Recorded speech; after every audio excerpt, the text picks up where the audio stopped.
Hello everyone, welcome to my YouTube channel Sharmaji solution. আগের দিন আমরা হরপ্পা সভ্যতা কিছু অংশ পড়েছি এবং বলেছিলাম যে পরবর্তী টপিকগুলো আলোচনা করব। আজকে তার দ্বিতীয় দিন এবং সেকেন্ড ক্লাস। হরপ্পা সভ্যতার সামাজিক, অর্থনৈতিক, রাজনৈতিক কী কারণে হরপ্পা সভ্যতার যে সংস্কৃতি গড়ে উঠেছিল সেগুলো আলোচনা করব। চ্যানেলটি ভালো লাগলে সাবস্ক্রাইব করবে এবং সমস্ত চাকরির পরীক্ষা, যেমন কেন্দ্র ও রাজ্য সরকারের চাকরির পরীক্ষাগুলিতে সহযোগিতা করবে। শুরু করছি আজকের টপিক। বলছে হরপ্পা সভ্যতার সামাজিক জীবন। আমরা জানি হরপ্পা সভ্যতা ছিল মাতৃতান্ত্রিক সভ্যতা। হরপ্পা সভ্যতা ছিল মাতৃতান্ত্রিক সভ্যতা। 2 নম্বর পয়েন্ট, হরপ্পা সমাজ ছিল 3টি শ্রেণীতে বিভক্ত, যথা উচ্চ শ্রেণী। এই শ্রেণীতে স্থান ছিল পুরোহিতদের। আমরা জানি আগে পুরোহিতদের সবার ওপরে রাখা হতো, এখনও বর্তমানে বেশিরভাগই উচ্চ ব্রাহ্মণ শ্রেণী হিসাবেই ধরা হয়। দ্বিতীয় শ্রেণী ছিল মধ্যবিত্ত শ্রেণী। এই শ্রেণীতে স্থান ছিল ধনী, বণিক, বুর্জোয়া, কারিগর ও যোদ্ধা শ্রেণী। এইটা হচ্ছে মধ্যবিত্ত শ্রেণী বা ধনী বণিক এখানে থাকতো।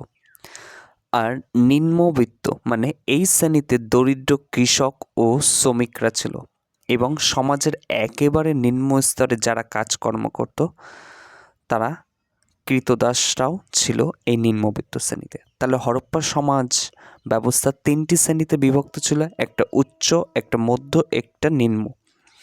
উচ্চ শ্রেণীতে একেবারে প্রথম স্থান ছিল পুরোহিতদের, মধ্য শ্রেণীতে স্থান ছিল ধনী বণিক মানে যারা ব্যবসা বাণিজ্য, কারিগর, যোদ্ধা শ্রেণী এই সমস্ত। আর একেবারে নিম্ন যারা হচ্ছে দরিদ্র খেটে খাওয়া কৃষক, যারা শ্রমিকের দিনমজুরের কাজ করত এবং একেবারে ভবঘুরে যারা নিম্নবিত্ত ছিল তাদের হচ্ছে এই শ্রেণীতে রাখা হয়েছিল। এইবার বলছে হরপ্পা সভ্যতার মানুষ শ্রুতিবস্ত্র ও পশমের পোশাক ব্যবহার করত। এই হরপ্পা সভ্যতার মানুষরা আমরা যেমন এখন বর্তমানে বিভিন্ন টি শার্ট ও শার্ট প্যান্ট পরি, সেরকম হরপ্পা সভ্যতার মানুষেরও এই শ্রুতিবস্ত্র ও পশমের পোশাক ব্যবহার করত এবং তারা উপরের অংশ এবং নিচের অংশকে বিভিন্ন নাম দিয়েছিল। উপরের অংশের বস্তুকে বলা হতো নিবি এবং নিম্নাঙ্গের মানে নিচের দিকে যে আমরা প্যান্ট বা বলি সেরকম ওরা নিচের বস্তুকে বলা হতো পরিধান। তাদের এইগুলো ছিল হচ্ছে পোশাক। এবার আসছে নারী পুরুষ। আমরা এখনও বর্তমানে দেখি মেয়েরা লিপস্টিক বিভিন্ন রকম রূপচর্চা করে, সেরকম হরপ্পা সভ্যতা সেই সময়েও এই নারী পুরুষ উভয়েই অলংকার ব্যবহার করত। নারীরা সুন্দরভাবে চুল বাঁধে, রূপচর্চা পারদর্শী ছিল সেই সময়। সে সময়ে বিশেষ উল্লেখযোগ্য মেয়েরা ভ্যানিটি ব্যাগ, লিপস্টিক, সোনা রূপা এবং গলার হার, দোল ইত্যাদি ব্যবহার প্রচলন ছিল। তাহলে চিন্তা করো যে কত বছরকার আগের সভ্যতা, সেই সময়েও এই সমস্ত জিনিস ব্যবহার করা হতো। তারপর পয়েন্ট, হরপ্পা সভ্যতার মানুষ এবার বলছে কী কী খাবার দাবার খেত। তাদের প্রধান ছিল যব ও বার্লি। তাহলে হরপ্পা সভ্যতার মানুষ যব, বার্লি এবং পশুর মাংস, মাছ এবং বিভিন্ন ফলমূল খেত।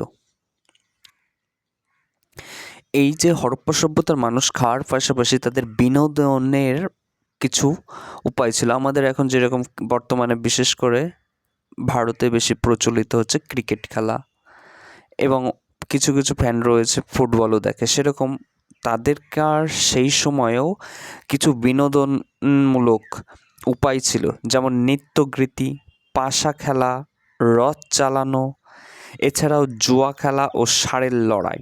ষাঁড়ের লড়াই বলতে দুটো ষাঁড়কে ছেড়ে দেওয়া হতো এবং যে ষাঁড়টা জিততো তাকে ফার্স্ট প্রাইজ দেওয়া হতো। সেরকমভাবে ষাঁড়ের লড়াই, যেগুলো হচ্ছে রাজা বা যেগুলো হচ্ছে জমিদার বাড়ির, ওরা খুব উপভোগ করত। এই সমস্ত বিনোদনের উপায় ছিল। তাহলে হরপ্পা সভ্যতার সামাজিক কারণগুলো আমাদের জানা হলো। এখানে খুব সংক্ষিপ্ত আলোচনা করা হয়েছে, কারণ আমাদের মেইন যেটুকুনি জানা দরকার সেইটুকুনি জানলেই হবে, অতিরিক্ত জেনে লাভ নেই। এবার আসছি হরপ্পা সভ্যতার অর্থনৈতিক জীবন। আমরা সামাজিক জীবন দেখলাম এবং এই সামাজিক জীবনের পাশাপাশি অর্থনৈতিক জীবন ছিল। তারা অর্থনৈতিক ইনকাম কিভাবে তৈরি করত? বলছে হরপ্পা সভ্যতা নগরকেন্দ্রিক সভ্যতা হলেও তার মূল ভিত্তি ছিল হচ্ছে কৃষিকাজ।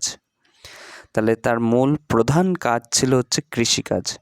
যদিও সেটি নগরকেন্দ্রিক সভ্যতা হলেও মূল ভিত্তি ছিল হচ্ছে কৃষিকাজ। গম, যব, বার্লি, ধান, তিল, মটর প্রভৃতি খাদ্যশস্যের প্রমাণ পাওয়া যায়। তার মানে বোঝা যাচ্ছে যে এই সমস্ত জিনিসপত্রই তারা চাষবাস করত। বার্লি ও গমের চাষ মেহেরগড় শুরু হয়। আমরা পরবর্তীতে পড়ব মেহেরগড় সম্বন্ধে। 1974 সালে যেটা ফ্রাঁসোয়া জারিস আবিষ্কার করেন, সেই মেহেরগড় সভ্যতাটা আমরা পরবর্তীতে পড়ব। সেই মেহেরগড় সভ্যতায় বার্লি ও গমের চাষও পাওয়া যায়। এছাড়াও সবথেকে উল্লেখ তুলোর চাষ মেহেরগড়েই হয়।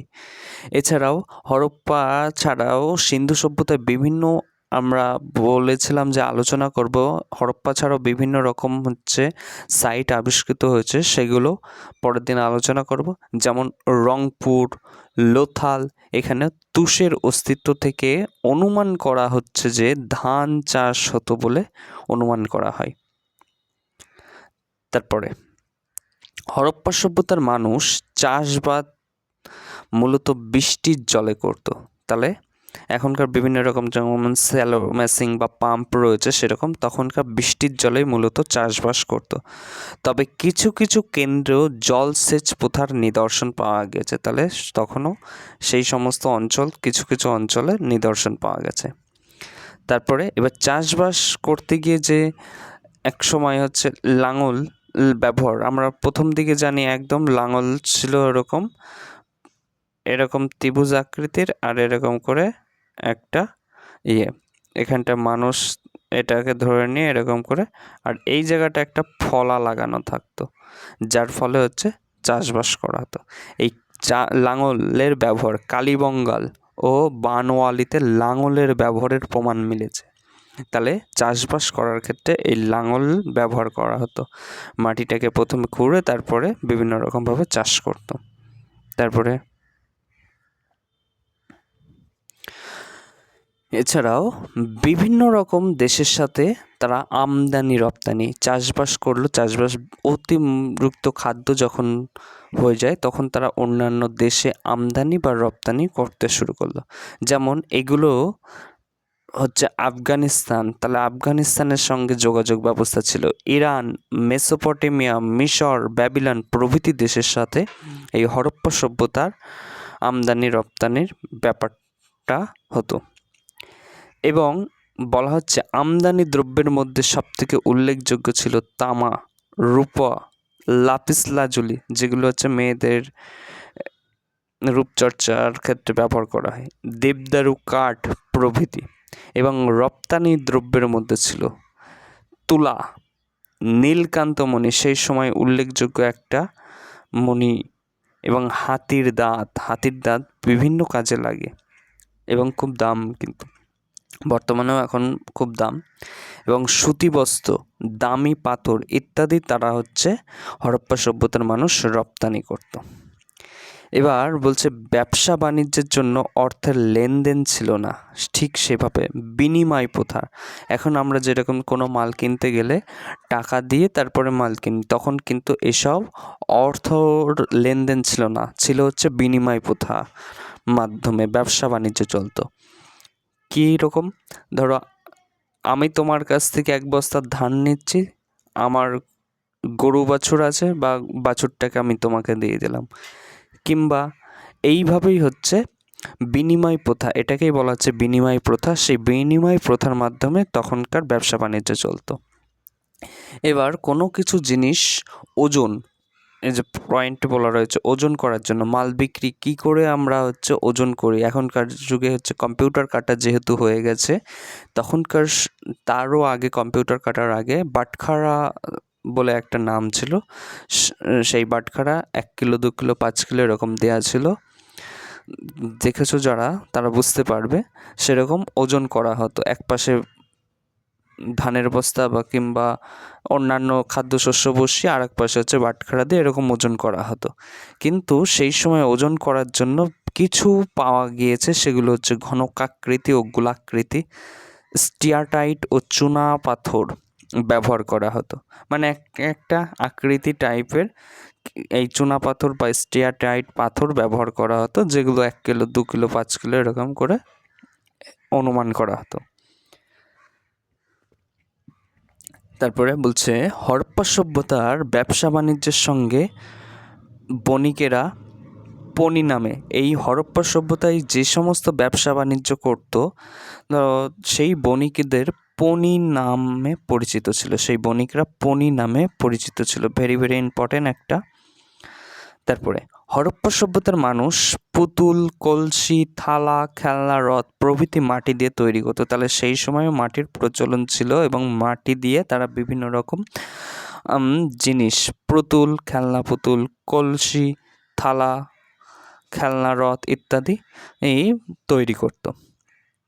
তারপর বলছে হরপ্পা সভ্যতার মানুষ এবার মৃতদেহ মানুষ মারা গেলে তারা সমাজে স্থল করতো, সমাধিস্থল, সমাজে না, বানানটা ভুল হবে,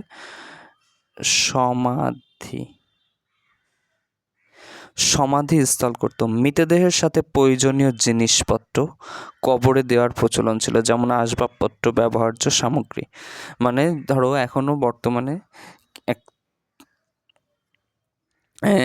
কোনো মৃত ব্যক্তির সঙ্গে সোনা কিংবা রূপা এখনও দেয়া হয়, কিন্তু সেরকম কবরে আসবাবপত্র, তার পছন্দের জিনিসপত্র দেয়া হতো। তারপরে আমরা পড়ব হরপ্পা সভ্যতার নগর পরিকল্পনা, মানে নগরটা কীরকম ছিল।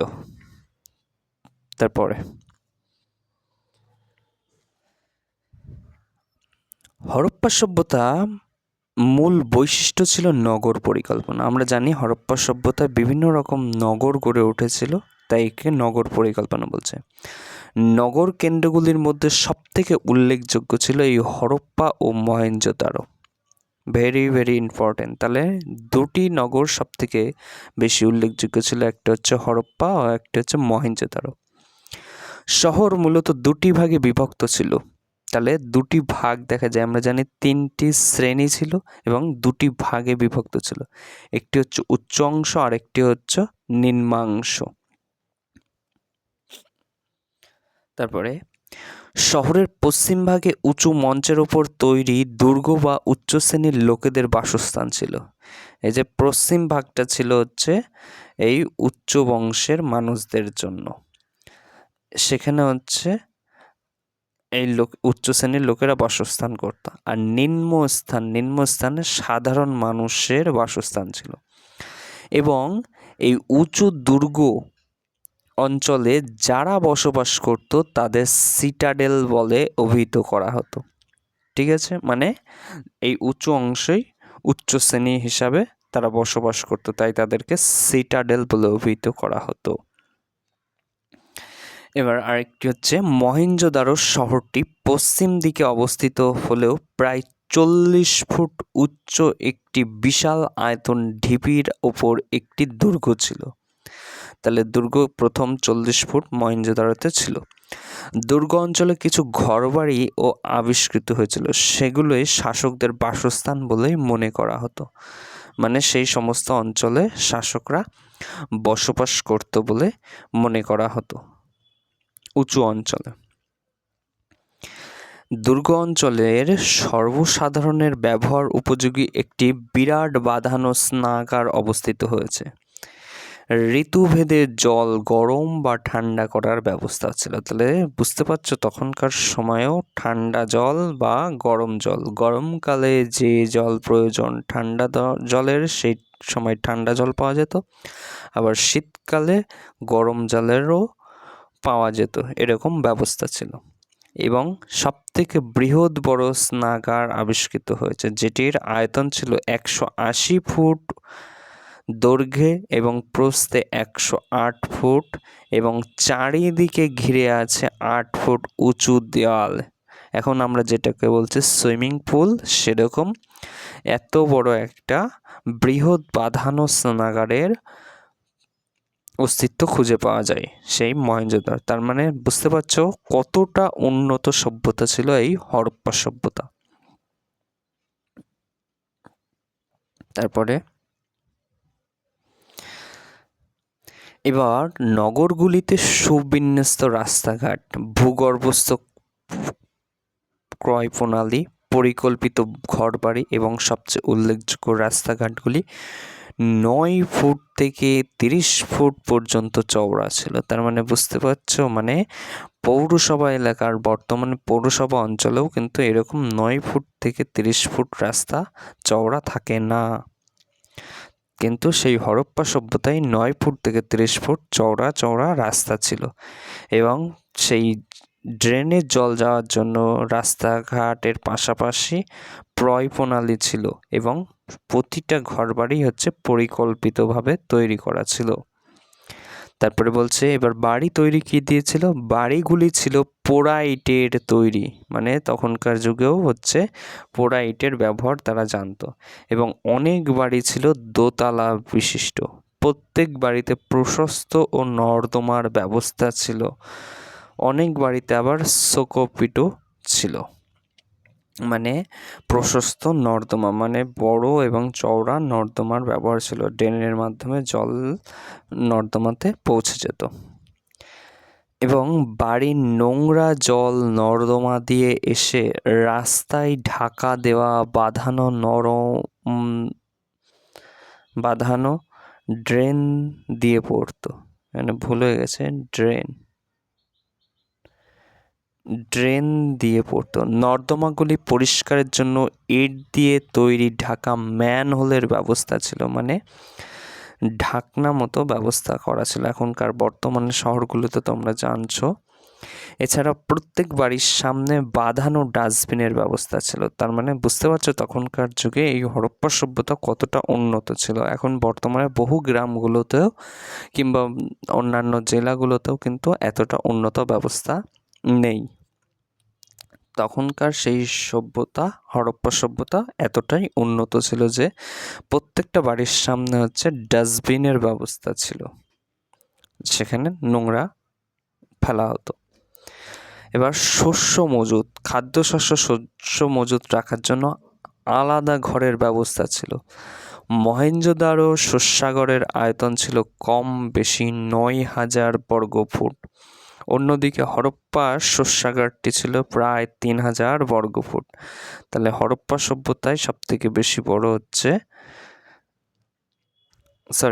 মহেঞ্জোদারোতে শস্যাগারের আয়তন ছিল সবথেকে বেশি, মানে সেই সমস্ত অঞ্চলে যে এখন মানে হচ্ছে শস্য মজুত করে রাখবা। বর্তমানে কিছু কিছু বাড়িতে এখনও দেখবা যে এরকম করে একটা চালা মতো করে ঘর করা থাকে, উপরে টোপর মতো, এই জায়গাটায় হচ্ছে জানলা মতো থাকে, এখান থেকে শস্য বের করা হতো। সেরকম ওই সভ্যতাতেও, হরপ্পা সভ্যতাতেও এরকম শস্য মজুত রাখার জন্য ঘর পাওয়া গিয়েছে। তারপরে হরপ্পার পৌর শাসকরা গৃহ নির্মাণ সংক্রান্ত আইন কানুন মেনে চলতেন, ঐতিহাসিক গর্ডন চাইল্ড উল্লেখ করেছেন। মার্টিমার হুইলারের মতে, মার্টিমার হুইলার কি বলছে, সিন্ধু অঞ্চল ছিল একটি সাম্রাজ্য টাইপের এবং এর কেন্দ্রে ছিল একজন পুরোহিত বা রাজা, তিনি দৈব অধিকারের জোরে শাসন কার্য পরিচালনা করতেন। তাহলে তখনকার সময়েও হচ্ছে শাসন কার্যের চালানোর জন্য পরামর্শ নেওয়া হতো পুরোহিত বা পুরোহিতের, মানে এখনকারও যুগেও বেশিরভাগই পুরোহিত যা বলে বা ব্রাহ্মণ্য মানুষের মধ্যে যে ওস্তাদ যা বলে আমরা তাই মেনে চলি, তখনকার যুগেও এটা প্রচলিত ছিল। তারপরে এবার পড়ব হরপ্পা সভ্যতার ধর্মীয় জীবন। তাহলে অর্থনৈতিক জীবন শেষ হলো। এবার ধর্মীয় জীবন। হরপ্পা সভ্যতার মানুষরা মূর্তি পূজাও করতো, ভেরি ভেরি ইম্পর্টেন্ট। তাহলে হরপ্পা সভ্যতায় মানুষরা মূর্তি পূজা করত। সেখানে প্রচুর অর্ধনগ্ন নারী মূর্তি মিলেছে। এই মূর্তিগুলিকে পণ্ডিতরা মাতৃমূর্তি বলে উল্লেখ করেছে। তার মানে বুঝতে পারছো সেখানেও মূর্তি পূজারও প্রচলন ছিল। এছাড়াও একটি সিলে বাঘ, হাতি, গন্ডার, মোষ ও হরিণ এই 5টি পশু দ্বারা পরিবৃত্ত এবং 3 মুখ বিশিষ্ট ধ্যানমগ্ন এক যোগী মূর্তি পাওয়া গিয়েছে। মানে ঐতিহাসিকরা খনন কার্য করে একটি সিলে বাঘ, হাতি, গন্ডার, মোষ ও হরিণ এবং চারিদিকে 5টি পশু দ্বারা পরিবৃত্ত 3 মুখ বিশিষ্ট ধ্যানমগ্ন এক যোগী মূর্তি পাওয়া গেছে। এবং মূর্তিটির মাথায় ছিল 2টো শিং। অনেকের ধারণা এটি একটি শিব মূর্তি। স্যার জন মার্শাল এটিকেই পশুপতি শিবের মূর্তি বলেছেন, উল্লেখ করেছেন। আবার অধ্যাপক ব্যাসম একে আদি শিব বলে উল্লেখ করেছেন। তাহলে ভেরি ভেরি ইম্পর্টেন্ট, আদি শিবকে বলে উল্লেখ করেছেন অধ্যাপক ব্যাসম। এবং তার মানে বুঝতে পারছো যে সেই সময়েও মূর্তি পূজা হতো এবং এই মূর্তি পূজায় 5টি পশু দ্বারা পরিবৃত্ত এবং 3 মুখ বিশিষ্ট একজন ধ্যানমগ্ন, মানে ধ্যান করতে গেলে যেরকম বসে থাকার অঙ্গিভঙ্গি সেরকম অঙ্গিভঙ্গি মতো একটি মূর্তি পাওয়া গিয়েছে। তা দেখে ঐতিহাসিকরা অনুমান করেছেন যে সেখানে হরপ্পা সভ্যতায় মূর্তি পূজার প্রচলন ছিল। এছাড়াও পরের পয়েন্ট, হরপ্পা সভ্যতার মানুষরা বট গাছ, পিপল গাছ, জল, সাপ, আগুন এছাড়াও লিঙ্গ যোনি পূজা করত। মানে হরপ্পা সভ্যতার মানুষরা এখনও তোমরা দেখবে বট গাছের নিচে ঠাকুরকে বসিয়ে বট গাছকে পুজো করা হয়। এছাড়াও জল, মাঝে মধ্যেই বন্যা হতো, সেই বন্যাকে ভয় পাওয়ার থেকে রক্ষা করার জন্য জলকে পূজা করতো। এবং সেই সময় বন জঙ্গল থাকায় সাপের কামড় অনেকে খেত, সাপ থেকে রক্ষা পাওয়ার জন্য তারাও সাপকেও পূজা করতো। এখনও বর্তমানে মনসা পূজা যেটা প্রচলন রয়েছে সেটা করা হয়। এছাড়া আগুনকেও তারা পুজো করত। তারপরে এছাড়াও পশু পাখি যেমন ঘুঘু পাখি, পায়রাকেও তারা পুজো করত। ঘুঘু পাখি, পায়রাকেও পুজো করার প্রচলন ছিল। পর পয়েন্ট, নরবলি চিহ্নিত একটি সিল বা পাথর পাওয়া গেছে যা থেকে নরবলি প্রথার প্রচলন, মানে সেই সময় যুগেও নরবলি প্রথার প্রচলন ছিল বলে মনে করা হয়। মানে এরকম সেই যখন হচ্ছে পাঠা বলি বা কোনো কিছু দেওয়া হয় তখন দেখবে এরকম একটা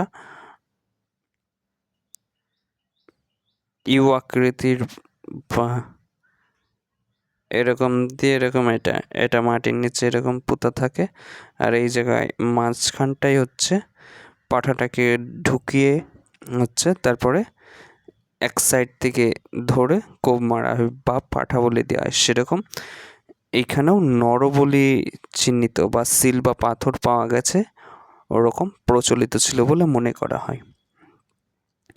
তাহলে আজকের ক্লাস এখানেই শেষ হচ্ছে। ক্লাসটি ভালো লাগলে লাইক করবে এবং সাবস্ক্রাইব করবে এবং একটু শেয়ার করে দেবে বন্ধুদের মধ্যে। দেখা হচ্ছে পরবর্তী ক্লাসে।